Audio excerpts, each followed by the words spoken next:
Break के बाद एक बार फिर से आप सभी का स्वागत है गुड लक टिप्स में। पंडित जी, बैकुंठ लोक से जुड़े जो धार्मिक, आध्यात्मिक और व्यवहारिक पहलू होते हैं, उनके बारे में भी हम चाहते हैं कि जितने भी जो दर्शक आपको देख रहे हैं, उन सभी को बताएं आप एक बार। जी हाँ, आज मैं आपको बताऊंगा वैकुंठ लोक के बारे में, उससे जुड़े धार्मिक, आध्यात्मिक, व्यवहारिक पहलुओं के बारे में। हम जो आम इंसान हैं, उनके लिए वैकुंठ शब्द का अर्थ क्या है? एक ऐसा लोक जहां पर सभी प्रकार के सुख मिलते हैं, शांति का अनुभव होता है, पुण्यों की प्राप्ति होती है। जैसा हम मानव समझते हैं कि ये वैकुंठ उन लोगों को मिलता है जो कि देव पुरुष हो, महात्मा हो, गुणी हो, सज्जन हो, जिन्होंने जीवन पर सदकर्म किए हैं।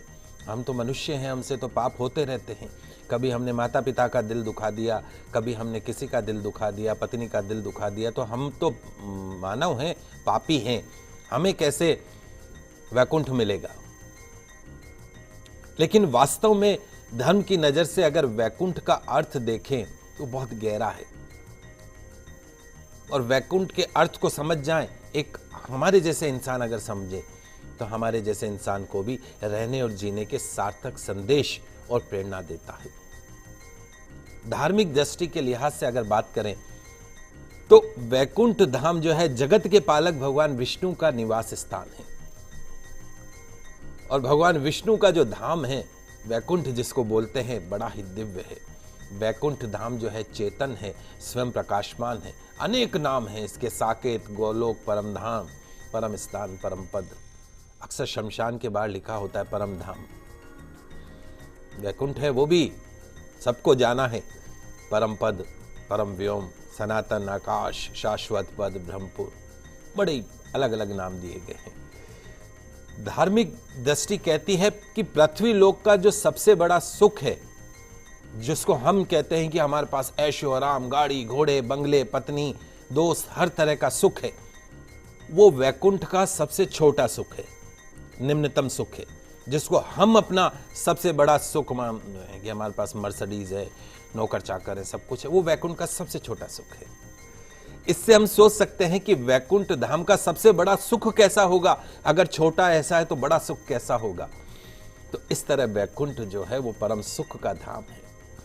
आध्यात्मिक दृष्टि से बात करते हैं, आध्यात्म की नजर से वैकुंठ धाम मन की एक अवस्था है। वैकुंठ कोई स्थान ना होकर आध्यात्मिक अनुभूति का धरातल है, जिसे वैकुंठ धाम के नाम से जाना जाता है।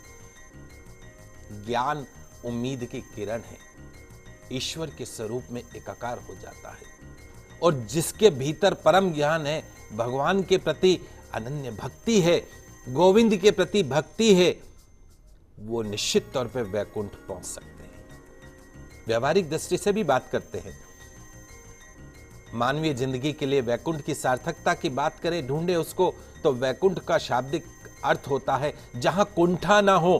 कुंठा यानी जहां निष्क्रियता ना हो, अकर्मण्यता ना हो, निराशा ना हो, हताशा ना हो, आलस्य नहीं हो, दरिद्रता नहीं हो। इसका मतलब यह हुआ कि वैकुंठ धाम ऐसा स्थान है जहां कर्महीनता नहीं है, जहां निष्क्रियता नहीं है, जहां आलस्य नहीं है, जहां कुंठा नहीं है। प्रैक्टिकल लाइफ में भी अगर हम बात करें तो जिस जगह पर नेगेटिविटी होती है, उस स्थान पर रौनक नहीं होती है। और जिस स्थान पर नेगेटिविटी नहीं होती, वो जो जगह है वो रौनक हो जाती है, सकारात्मकता होती जगह खुशियों से भर जाती है।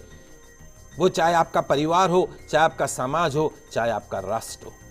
इस तरह वैकुंठ का रहस्य यही है कि अगर व्यक्ति मन से कंसंट्रेट करके अच्छे कर्म करता हुआ जीवन गुजारे, तो उसे अपने जीवन में सुख, शांति, सुकून, खुशियां, दौलत, समृद्धि के रूप में वैकुंठ की प्राप्ति होती है। तो वैकुंठ की राह हर व्यक्ति के लिए खुली हुई है। वहां तक आने जाने रहने का फैसला जो करना है, वो भी हर व्यक्ति को स्वयं ही करना होता है। तो ये है वैकुंठ का असली अर्थ। पंडित जी, वैकुंठ का असली जो अर्थ है वो तो बता दिया आपने, लेकिन कार्तिक मास की जो पूर्णिमा तिथि है, उसका जो व्रत है, उसके बारे में भी जानना चाहेंगे हम आपसे। आइए दोस्तों, बात करते हैं कार्तिक मास की सबसे शुभ तिथि, पूर्णिमा तिथि के व्रत के बारे में। तो इस बार कार्तिक मास के शुक्ल पक्ष की पूर्णिमा तिथि अद्भुत संयोगों के अंदर आ रही है। सोमवार का दिन दिनांक 14 नवंबर सन 2016 को कार्तिक पूर्णिमा का व्रत किया जाएगा। भगवान शिव का प्रिय वार है। सभी संकटों और सभी मनोकामनाओं को पूर्ण करने वाली है ये तिथि। दोस्तों, कार्तिक पूर्णिमा को त्रिपुरी पूर्णिमा के नाम से भी जाना जाता है। इस बार भगवान शिव के प्रिय वार सोमवार का होना और उसके साथ में भरणी नक्षत्र का शुभ संयोग पूर्णिमा के महत्व को 1000 गुना बढ़ा रहा है। कार्तिक मास की पूर्णिमा तिथि सोमवार का दिन भगवान शिव शंकर के दर्शन करने से 7 जन्मों तक व्यक्ति ज्ञानी बना रहता है, धनवान बना रहता है। मां लक्ष्मी का विशेष आशीर्वाद उसे प्राप्त होता है।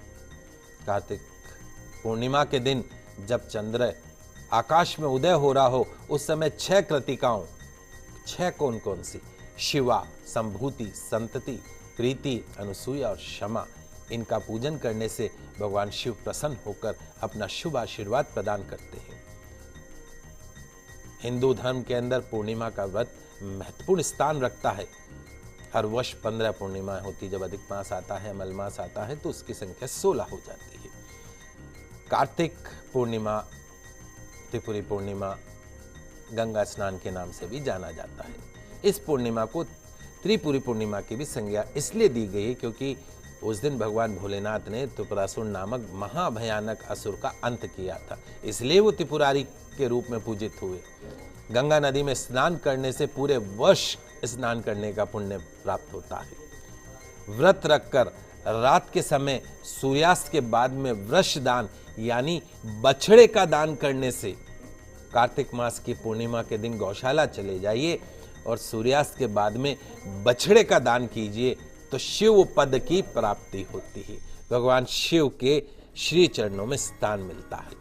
कार्तिक पूर्णिमा के दिन गंगा स्नान, दीपदान, हवन, यज्ञ आदि करने से सभी प्रकार के सांसारिक जो पाप है और जो ताप है उनका शमन होता है।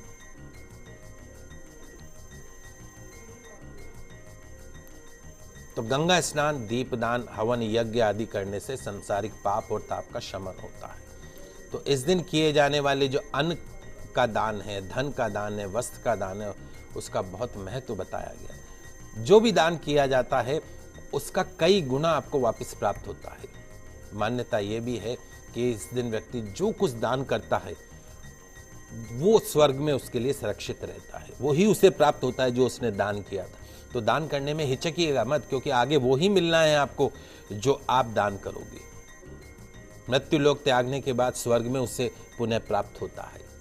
That is the most important thing, जो आप करेंगे वो आपको मिलेगा। तो कार्तिक मास की पूर्णिमा तिथि बहुत पवित्र मानी जाती है। ब्रह्मा, विष्णु, शिव, अंगिरा, आदित्य आदि ने महापुनित पर प्रमाणित किया है। स्नान, दान, होम, यज्ञ, उपासना आदि करने का अनंत फल मिलता है। गंगा स्नान, शाम को दीपदान का विशेष महत्व है। शाम को भगवान का मत्स्य अवतार हुआ, इस कारण इस दिन किए गए दान पुण्य का विशेष फल प्राप्त होता है। 10 यज्ञों के समान फल प्राप्त होता है। आषाढ़ मास के शुक्ल पक्ष की एकादशी से भगवान विष्णु 4 मास के लिए योग निद्रा से लीन होकर कार्तिक मास के शुक्ल पक्ष की एकादशी को उठते हैं और पूर्णिमा से वो अपने काम पे लग जाते हैं। 4 दिन और रेस्ट, उसके बाद में अपने काम पे लग गए। इसलिए दीपावली को लक्ष्मी जी की पूजा बिना विष्णु भगवान श्री गणेश जी के साथ की जाती है। लक्ष्मी की अंश रूपा तुलसी जी का विवाह विष्णु स्वरूप शालिग्राम से होता है। इसी खुशी में देवता स्वर्गलोक में दिवाली मनाते हैं, इसलिए देव दिवाली भी कहा जाता है। तो कार्तिक मास की पूर्णिमा के दिन भी बाकायदा जो है भगवान विष्णु शालिग्राम के रूप में माँ तुलसी के विवाह का विधान बताया गया है। घर के ईशान कोण में, उत्तर पूर्व कोण में मिट्टी का दीपक अवश्य जलाइएगा। हमेशा आपके जो बच्चे हैं वो सुमार्ग पर चलेंगे, धन की कभी कमी नहीं रहेगी, सुख समृद्धि में बढ़ोतरी होगी। तो कुल मिला के इस प्रकार आने वाले जो 2 दिन हैं, रविवार और सोमवार, वैकुंठ चतुर्दशी और साथ साथ में पूर्णिमा का त्यौहार, इन 2 दिनों का व्रत, भगवान विष्णु की आराधना, भगवान शिव की आराधना आपके सभी संकटों को दूर कर सकती है। आपके जीवन में छाए संकट के जो बादल हैं उनको दूर कर सकती है, आपके दुर्भाग्य को दूर कर सकती है, आपकी दरिद्रता को दूर कर सकती है और आपके जीवन में सुख शांति समृद्धि का प्रवेश करा सकती है। तो आप सभी को वैकुंठ चतुर्दशी की बहुत बहुत शुभकामनाएं, साथ में आने वाली कार्तिक मास की पूर्णिमा तिथि की बहुत बहुत शुभकामनाएं। तो दर्शकों, हम उम्मीद करते हैं कि हमारा कार्यक्रम आज आपको काफी पसंद आया होगा। पंडित जी हमारे स्टूडियो में आने के लिए और दर्शकों को इतना कुछ बताने के लिए पूर्णिमा और वैकुंठ चतुर्दशी के बारे में आपका बहुत बहुत शुक्रिया। आप सभी का आज का दिन मंगलमय हो, शुभ हो। जय श्री कृष्णा, जय माता की, जय श्री हरि। तो दर्शकों, अगर आपकी भी कोई समस्या है जिसका आप समाधान जानना चाहते हैं हमसे, तो आप भी हमें कॉल कर सकते हैं। आप हमें ईमेल भी कर सकते हैं। हमारा ईमेल आईडी है goodlucktips@firstindianews.com। आपसे फिर मिलेंगे, तब तक के लिए दीजिए हमें इजाजत। खुश रहिए, अपना ख्याल रखिए। नमस्कार।